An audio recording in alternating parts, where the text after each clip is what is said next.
Market இன்னைக்கு வந்துட்டு ஒரு கேப் அப் ஓப்பன், அதாவது ஒரு பாசிட்டிவ் நியூஸ் மார்க்கெட்ல இருந்ததுனால ஒரு பெரிய கேப் அப் மார்க்கெட். அப்ப இந்த கேப் அப் மார்க்கெட்டுக்கு அப்புறம் வந்து மார்க்கெட் வந்துட்டு ஒரு மொமெண்டம் வந்து ஸ்லோவானதுக்கு காரணம் என்ன நீங்க தெரிஞ்சுக்கணுமா? நம்ம இந்த காணொளியில அதை பற்றி தான் நம்ம பார்க்க போறோம். நான் உங்கள் சந்தோஷ். டிஸ்க்ளைமர் பார்த்துக்கோங்க. ஓகே.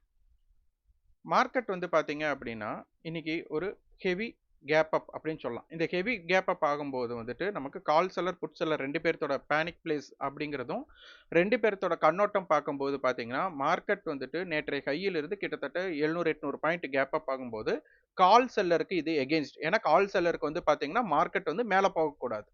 புட் செல்லருக்கு வந்து பார்த்தீங்கன்னா, மார்க்கெட் கீழ போகக்கூடாது. இந்த 2டே தத்துவம் தான். அப்ப மார்க்கெட் வந்துட்டு ஒரு ஹெவி கேப் அப் ஆகும்போது, கால் செல்லர் வந்து பேனிக் ஆகணும். அதே போல வந்து புட் செல்லருக்கு வந்துட்டு ப்ராஃபிட் இருக்கணும். இதுதான் நமக்கு இம்பாக்டட். இன்னைக்கு மார்க்கெட்டோட ஹை பார்த்தீங்கன்னா, ஃபர்ஸ்ட் மார்னிங் வந்து பார்த்தீங்கன்னா 23,950 இருந்தாங்க.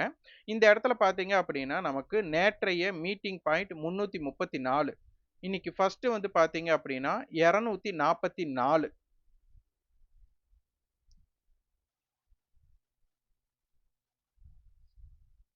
அப்போ இந்த ஜோன நீங்க பார்த்தாலே உங்களுக்கு ஒரு ஐடியா கிடைச்சிடும். அத வந்து நம்மளுடைய மெம்பர்ஷிப்ல இருக்கிறவங்களுக்கு காலையிலேயே அதற்கு உண்டான இம்பாக்ட்ட நம்ம குடுத்தோம். அதற்கு பார்க்கலாம். இன்னைக்கு காலையில பார்த்தீங்க அப்படின்னா, நம்ம இந்த ஸ்கிரீன்ஷாட்டோட பகிர்ந்த நேரம் வந்துட்டு 9:44. என்னென்ன பகிர்ந்திருக்கோம் அப்படின்னு பார்க்கலாம். இது வந்து பார்த்தீங்கன்னா 23,950. காலுடைய ஹை பார்த்தீங்கன்னா 246. 246 ஹை.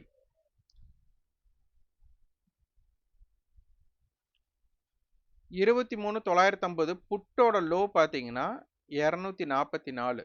ஸோ அதுதான் 245 மீட்டிங் அப்படிங்கிற விஷயத்த நம்ம பார்த்திருந்தோம்.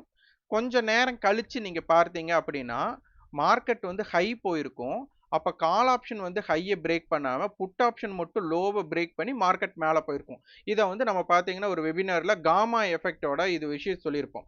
சில டைம் மார்க்கெட் மேல போனா, நமக்கு கால் ஆப்ஷனுடைய விலை ஏறணுங்கிற அவசியம் இல்ல. புட் ஆப்ஷனுடைய விலை மட்டும் இறக்கி மார்க்கெட்ட மேல ஏத்திட்டு போலாம் அப்படிங்கிற கான்செப்ட்ட சொல்லியிருப்போம். இன்னைக்கு அதே மாரி பாருங்க. இந் இந்த இடத்துல பார்த்தீங்கன்னா தெரியும். 246 பார்த்தோமா? இந்த டேட் ஆஃப் இந்த டைம் ஸ்கிரீன்ஷாட் பாருங்க 9:44க்கு எடுத்தது.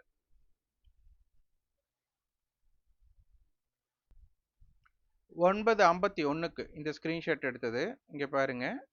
இந்த இடத்துல உங்களுக்கு தெரியும். 244 இருந்த லோ 223ஆ மாறி இருக்கு. அதே சமயம் அதே 9:51க்கு எடுத்த ஸ்கிரீன்ஷாட் வந்து பாருங்க 246. அப்ப இந்த இடத்துல என்ன இருக்கு? கால் ஆப்ஷன் ஹை பிரேக் பண்ணாம புட் ஆப்ஷன் மட்டும் லோ பிரேக் பண்ணி மார்க்கெட் மேல போயிருக்கு. ஸோ இதைத்தான் நம்ம குடுத்திருப்போம்.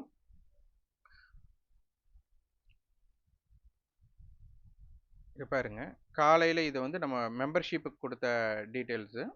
அப்ப வந்து ப்ரீவியஸ் க்ளோஸ் ஏடிஎம் மீட், அதாவது 23,100 கால் புட் ரூ. 335. இப்போது ஏடிஎம் மீட் பாயிண்ட் 245 90 டிகே. அப்ப இன்னைக்கு சந்தை கேப் அப் நடைபெற்றுள்ளது. கால் செல்லர் பயப்பட வேணும். ஏன்னா மார்க்கெட் பெரிய கேப் அப் நடக்கும்போது பயப்பட வேணும். ஆனா இந்த இடத்துல என்ன ஆகுதுன்னா, அவங்களுக்கு உண்டான லாஸ் வந்து குறைந்திருக்கு. ஆக்சுவலா எனக்கு ரூ. 200 லாஸ் வர இடத்துல ரூ. 100 தான் லாஸ் வந்திருக்கும்போது, ஓ இந்த இடத்துல நான் கொஞ்சம் நிதானமா பார்க்கலாமா அப்படின்னு மாரி நான் யோசிப்பேன். ஸோ அந்த இதுதான் நடந்திருக்கு. கால் செல்லர் லாஸ் குறைவாக இருக்கும். புட் செல்லருக்கு அதிகமா, ஏன்னா எனக்கு ரூ. 200 இருக்குங்கிற இடத்துல ரூ. 100 கிடைச்சிருக்கு டிகே. செல்லருக்கு என்ன ஆகணும்? பிரீமியம் டிகே தான் ஆகணும். ரூ. 200 இருக்கும்னு நினைக்கிற இடத்துல ரூ. 100 நடக்குது. அப்ப இந்த இடத்துல நான் வந்துட்டு அதிகமான ப்ராஃபிட் கிடைக்கும்போது அத நான் புக் பண்ணேன் அப்படின்னா, மார்க்கெட்ல இன்னைக்கு வேகமா மார்க்கெட் கீழ இறங்கி இருக்கணும். ஆனா புட் செல்லர் என்ன ஆகலன்னா, மார்க்கெட்ல அவங்க செல்லிங், அதாவது அவங்க செல் பண்ணத பொசிஷன கவர் பண்ணல. கவர் பண்ணலங்கிறனால தான் மார்க்கெட் வந்துட்டு ஒரு சைடு வேவாவும் மேல போறக்கு உண்டான ட்ரையும் பண்ணாங்களே தவிர, சப்போஸ் இந்த இடத்துல புட் செல்லர் கவர் பண்ணியிருந்தா மார்க்கெட் பயங்கரமா கீழ இறங்கியிருக்கும். புட் சைட் காமா எஃபெக்ட் வராமல் இருக்க வேண்டும். அப்படி வந்தால் அவர்கள் ப்ராஃபிட் புக் செய்ய வாய்ப்பு. தற்போது மார்க்கெட் 23,950 ஸ்ட்ரைக் அப்படின்னு போட்டுட்டு நம்ம இது பண்ணியிருக்கிறோம். அடுத்தது பாருங்க. 29,950 கால் ஹை கட் ஆகவில்லை. 950 புட் வந்து லோ கட் ஆகியுள்ளது. புட் பிரீமியம் விலை வீழ்ச்சி அடைந்து சந்தை ஏற்றம் நடைபெற்றது. அப்ப காமா எஃபெக்ட் அப்படிங்கிற இதுல வந்து பாத்தீங்கன்னா, மார்க்கெட் மேல ஏற இதுல தியரியில மார்க்கெட் மேல போகும்போது கால் ஆப்ஷன் மேல போகணும், புட் ஆப்ஷன் இறங்கணும். ஆனா இந்த இடத்துல என்ன, கால் ஆப்ஷனுடைய விலை ஏத்தாம புட் ஆப்ஷனுடைய விலை மட்டும் இறக்கி மார்க்கெட் ஹை பிரேக் ஆயிருக்கு. So gamma effect call side வரவில்லை. அப்படியே சந்தை ஏற்றம் அடைந்தாலும் பொறுமை சோதித்து தான் ஏற்றம் இருக்கும். அப்படின்னு. அப்போ மார்க்கெட்ல பாத்தீங்கன்னா, இன்னைக்கு மார்க்கெட் மேல போகும்போது ஹை கட் ஆகும்போது கால் ஆப்ஷன்ஸோட டேட்டாஸ் எல்லாம் நீங்க பார்த்தீங்கனாலே உங்களுக்கு தெரிஞ்சிருக்கும். ரூ. 246 இருந்தவங்க இங்க பாருங்க திருப்பி அவங்க எவ்வளவு தூரம் மேல வந்திருக்காங்கன்னு. 256 ஒரு ரூ. 10 தான் நமக்கு வந்து கால் ஆப்ஷன் மீண்டும் ஹைய பிரேக் பண்ணியிருக்காங்க. ஸோ இது எல்லாமே நீங்க வந்துட்டு கொஞ்சம் உன்னிப்பாக கவனிக்க வேண்டிய இந்த விஷயங்கள் எல்லாமே இருக்கு. மார்க்கெட்ல பிரீமியம் பேஸ்டு அதாவது சார்ட் இல்லாம நமக்கு பிரீமியம் கால்குலேஷன் நெறைய தெரிஞ்சுக்க வேண்டிய விஷயம் இருக்கு. இப்ப இதுல பார்த்தீங்க அப்படின்னா, இன்னைக்கு மார்க்கெட் குளோஸ் ஆனது 24,000 கிட்ட குளோஸ் ஆயிருக்காங்க. இங்க பார்த்தீங்கன்னா உங்களுக்கு தெரியும் 26,400 இருக்கிறதுலயே அதிகபட்சமான லைஃப் ஹை. மார்க்கெட்டோட லோ பார்த்தீங்கன்னா 22,200. அப்ப 26,400. அப்ப இதோட மிட் பாயிண்ட் பார்த்தீங்க அப்படின்னா நமக்கு ஒரு 24,300 அந்த ரேஞ்ச் நமக்கு வரும். அப்போ மார்க்கெட்டோட ஹையுக்கும் இப்ப வந்த பாட்டத்துக்கும் உண்டான நடு 24,300. ஸோ இது ரொம்ப இம்பாக்டடான பிளேஸ் ஆக இருக்க போறாங்க 24,300. ஸோ இதை நம்ம பார்க்க வேண்டும். இந்த மீட்டிங் பாயிண்ட் கான்செப்ட் நமக்கு முக்கியம். இன்னைக்கு பார்த்தீங்கன்னா அந்த டிகே இவங்க 2 பேருமே கால் அண்ட் புட் 23,950 24,000 நீங்க எப்படி போட்டாலும் சரி, அவங்களுடைய பேஸ்டு பாயிண்ட் பார்த்தீங்கன்னா உங்களுக்கு தெரிஞ்சிடும். எதுவுமே வந்துட்டு நேற்றைய காமன் ஏடிஎம்ஏ டச் பண்ணல. ஸோ இன்னைக்கு இப்போ முடிஞ்சிருக்கிறது 24,050 கிட்ட முடிஞ்சிருக்கிறாங்க. ஸோ அதோட டேட்டாஸ் நம்ம போட்டுக்கலாம்.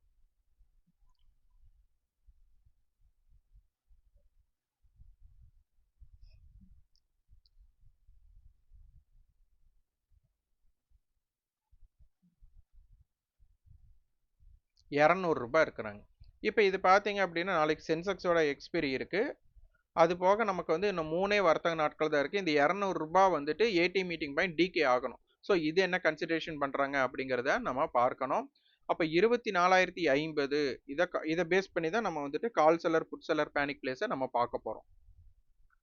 நம்ம வந்து added premium, call seller, put seller panic place மத்த எந்த விஷயத்தையுமே நம்ம அனலைஸ் பண்ணாம ஒரே விஷயத்த மட்டும் இனிமேல் பார்க்கலாம் அப்படிங்கிறது தான் இது.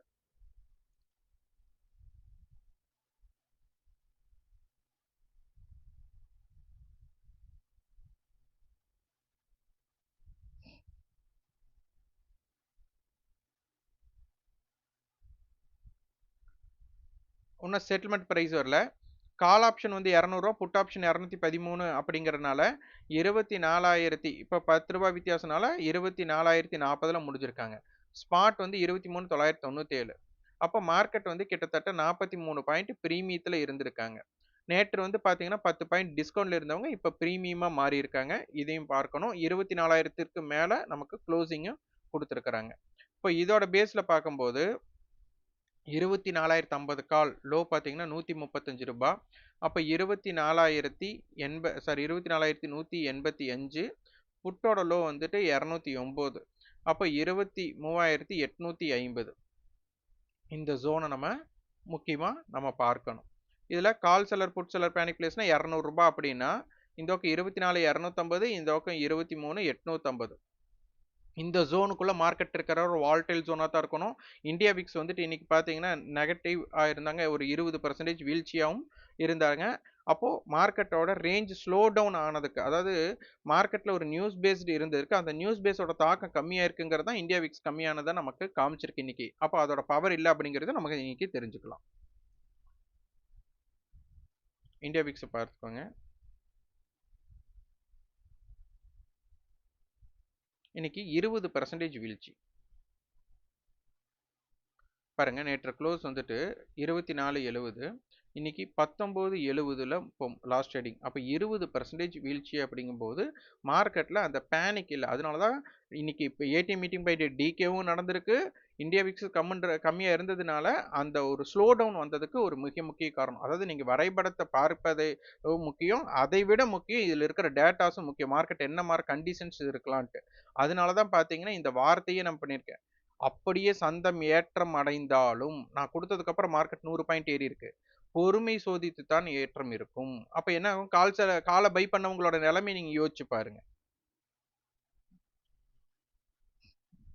ஆக்டிவ் கான்ட்ராக்ட் இன்னைக்கு போட்டியாளராக இப்போ முடிஞ்சது என்ன முடிஞ்சிருக்காங்க பார்க்கணும். இதில் வந்து பார்த்தீங்கன்னா 24,000 கால், 23,900 கால், 23,900 போட்டு கொடுத்துருக்காங்க. அப்போ இது வந்து நமக்கு ஒரு ஸ்ட்ரேடல் 23,900 நமக்கு ஒரு ஸ்ட்ரேடலாக இம்பேக்ட் பண்ணியிருக்கிறாங்க. அப்ப 24,000க்கு மேல வணிகம் நடைபெற்றிருக்கும் போது அதனுடைய தாக்கம் என்னவா இருக்கு அப்படிங்கிறதை பார்த்து கொள்ள வேண்டும். இம்ப்ளைட் வாலிட்டியோட டிஃபரன்ஸ் நம்ம பார்த்துக்கலாம்.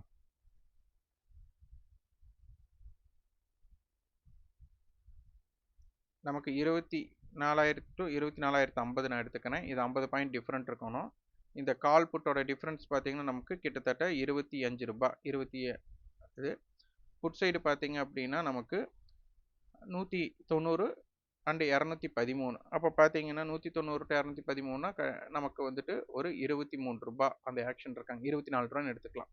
ஸோ சரிசமமாக தான் ஓரளவுக்கு இருக்கிறாங்க. சின்ன டிஃப்ரெண்ட் தான் நமக்கு இருக்கு. அதனால தான் நமக்கு இம்ப்ளைட் வாலிட்டி 18, இந்த பக்கம் 18 அந்த மாதிரி தான் இருக்கிறாங்க. ஸோ இதையும் கருத்தில் கொள்ளுங்க. அப்போ மார்க்கெட் வந்துட்டு 23,850 to 24,250 நாளைக்கு எப்படி இருக்கிறாங்க, இந்த மாதிரி இடத்துல வந்துட்டு 24,250 வரும்போது கால் செல்லர் இந்த இடத்துல பேனிக் ஆகுறாங்களா, இல்லைன்னா புட் செல்லர் வந்து இன்னைக்கு ஆல்ரெடி எக்ஸ்ட்ரா ப்ராஃபிட்ல இருக்காங்க.